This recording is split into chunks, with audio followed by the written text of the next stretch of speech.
नमस्कार प्यारे विद्यार्थियों, आपकी समस्याओं का समाधान करने के लिए टाइम और टेंस को समझाने के लिए उसके उदाहरण सहित उनके अंतर, फॉर्म्स ऑफ वर्ब, टेंस के प्रकार सब कुछ समझाने के लिए मैं अर्चन राम लेकर आया हूँ आपके लिए ये नया चैनल हिरानी एकेडमी। तो स्वागत है आपका मेरे अपने चैनल में और करते हैं शुरू आज का लेसन। आज हम पढ़ेंगे टाइम एंड टेंस।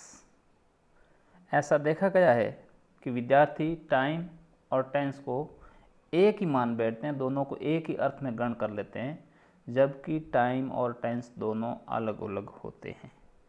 टाइम यानी कि समय, हम जानते हैं कि समय के 3 भाग होते हैं, जिसको अंग्रेजी में 3 भागों में बांटा गया है। पास्ट यानी भूतकाल, प्रेजेंट यानी वर्तमान और फ्यूचर यानी भविष्य। अर्थात जो घटनाएं भूतकाल में यानी आज के समय से पहले घटित हुई है वो भूतकाल, जो वर्तमान में चल रही है वो वर्तमान, और आने वाले समय में होगी तो वो फ्यूचर टाइम की कहलाएगी। इस रूप में टाइम एक सार्वभौमिक अवधारणा है जिसके अंदर मनुष्य ने समय को अलग अलग भागों में बांट रखा है, जैसे वर्ष, महीना, सप्ताह, दिन, घंटा, सेकंड, मिनट आदि।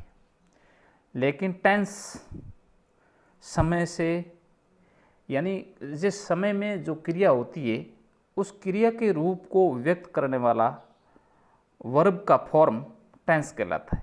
इस रूप में अपन कहें तो फॉर्म ऑफ वर्ब यानी क्रिया द्वारा व्यक्त कार्य के समय का ज्ञान होता हो तो वो क्रिया टेंस का रूप कहलाती है। अर्थात वर्ब का रूप ही टेंस है, वर्ब के द्वारा ही किसी कार्य के समय को व्यक्त किया जाता है।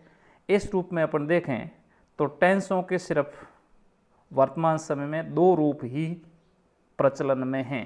हालांकि प्राचीन काल से या पुराने समय से, लंबे समय से अवधारणा चली आ रही थी कि टेंस 3 प्रकार के होते हैं, प्रेजेंट टेंस, पास्ट टेंस और फ्यूचर टेंस। लेकिन वर्तमान में फ्यूचर टेंस को उसकी आवश्यकता न समझते हुए कोर्स से लगभग आउट कर दिया है। अब 2 ही टेंस कोर्स में रह गए हैं, प्रेजेंट और पास्ट।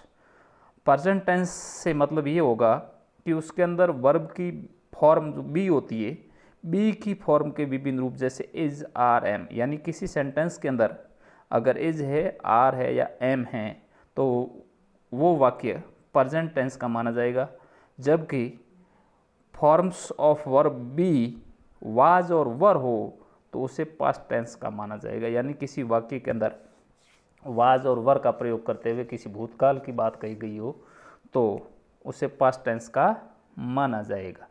लेकिन विद्यार्थी ये समझने में गलती कर देते हैं कि साहब भविष्य के अंदर होने वाला कार्य वर्तमान में कैसे हो सकता है या भूतकाल में कैसे हो सकता है। तो इसके मैं कुछ आपको उदाहरण दे करके समझाऊंगा। हम देखते हैं नीचे के उदाहरणों के अंदर, जिसमें पहला एग्जाम्पल है the prime minister is visiting our city tomorrow. अर्थात प्रधानमंत्री जी कल हमारे शहर की यात्रा करेंगे या भ्रमण पर आएंगे। इस वाक्य में हम देखते हैं कि कल के बारे में बात हो रही है, यानी टाइम है वो आने वाला है, फ्यूचर टाइम है, जबकि टेंस प्रेजेंट टेंस है क्योंकि इज आ रहा है वो इसके अंदर वाक्य में। अब अपन बात करते हैं दूसरे वाक्य की। इंडिया गेट्स फ्रीडम ऑन 15 अगस्त 1947। अर्थात भारत को 15 अगस्त 1947 को स्वतंत्रता प्राप्त हुई। यानी 1947 अर्थात भूतकाल की बात है। तो टाइम की दृष्टि से देखें तो ये वाक्य पास्ट टाइम का है, लेकिन टेंस देखें अपन तो ये प्रेजेंट टेंस है, क्योंकि इंडिया गेट्स यानी वर्ब के साथ एस या ईएस का प्रयोग होता है तो प्रेजेंट टेंस होता है। तो इस रूप में ये वाक्य हमें पढ़ने से ये लगता है कि भूतकाल का यानी पास्ट टेंस का होगा, लेकिन ऐसा नहीं है, ये पास्ट टाइम का है, जबकि टेंस इसका प्रेजेंट टेंस है। इस बात को हमें नोट करना है, ध्यान देना है। अच्छा, अगला वाक्य है the sun rises in the east. सूर्य पूर्व दिशा में उगता है। ये एक सार्वभौम सत्य है। समय की गणना चाहे भूत से हो, वर्तमान से या भविष्य से, सूर्य हमेशा पूर्व दिशा में उगता है। तो इस रूप में हमें हमेशा याद रखना है कि यूनिवर्सल ट्रुथ वाले वाक्य हमेशा प्रेजेंट टेंस में ही होते हैं। अगला, the Mohan is reading novel these days. Mohan इन दिनों उपन्यास पढ़ रहा है। अर्थात ये वर्तमान समय की बात हो रही है और टेंस भी इसके अंदर प्रेजेंट ये, क्योंकि मोहन इज, जहाँ पर अभी मैंने बताया था कि वर्ब की बी फॉर्म का रूप इज आर एम जहाँ पर भी आता है वो प्रेजेंट टेंस होता है। तो इन उदाहरणों से हमें स्पष्ट हो जाता है कि कार्य भूतकाल में हो, वर्तमान में हो या उसके वर्ब के रूप से ही हमें उस टेंस का पता चलता है। जब तो इस प्रकार हम देखते हैं कि एक ही वाक्य के अंदर अलग टेंस और समय दोनों अलग अलग हो सकते हैं, अर्थात टाइम और टेंस एक नहीं है। टेंस को याद करने के लिए हमने देखा कि वर्ब के विभिन्न रूप याद करना अति आवश्यक है, जिसको कि फॉर्म्स ऑफ वर्ब कहते हैं। क्रिया के 3 रूप होते हैं अंग्रेजी में, जिसको फर्स्ट फॉर्म, सेकंड फॉर्म और आमतः थर्ड फॉर्म के नाम से जाना जाता है। फर्स्ट फॉर्म को प्रेजेंट फॉर्म कहा जाता है, सेकंड को पास्ट फॉर्म और थर्ड फॉर्म को पास्ट पार्टिसिपल कहा जाता है।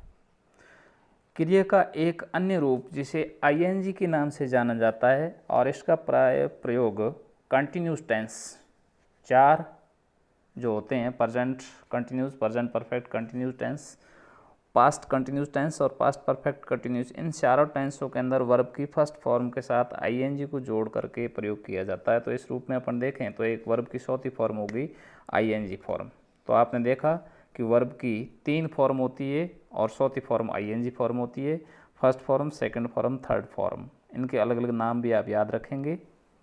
साथ ही आपको हमेशा ये ध्यान रखना है कि आगे हमारे को टेंसों के विभिन्न रूप पढ़ने हैं, उसकी वाक्य रचनाएं पढ़नी है, कौन से टेंस में क्या हेल्पिंग वर्ब आएगी, किस सब्जेक्ट के साथ क्या होगा, वर्ब का कौन सा रूप आएगा। ये सारी बातें समझने के लिए हमें मुख्य रूप से फॉर्म्स ऑफ वर्ब्स याद करना ज़रूरी है, जो आपकी ग्रामर के अंदर दी गई है। आप उसकी फर्स्ट, सेकंड और थर्ड फॉर्म ज़रूर याद कीजिए। उदाहरण के लिए मैंने यहाँ गो फॉर्म के रूप दिए हैं, जैसे गो, वेंट, गॉन। फर्स्ट फॉर्म गो तो second form went, third form gone. ये तीनों फॉर्म इसी रूप में चौथी फॉर्म है GOING यानी गोइंग। तो इस प्रकार से आपको सारी फॉर्में अपनी बुक से याद करनी है। तो प्यारे स्टूडेंट, इसी के साथ आज का हमारा वीडियो समाप्त होता है, लेकिन जाने से पहले आपसे एक निवेदन कि मेरे चैनल हिरानी एकेडमी को आप ज़रूर लाइक, सब्सक्राइब कीजिए, ताकि मैं आपके लिए नए नए वीडियो, ज्ञानवर्धक वीडियो आपको समय पर दे सकूं। तो सब्सक्राइब ज़रूर कीजिए। धन्यवाद।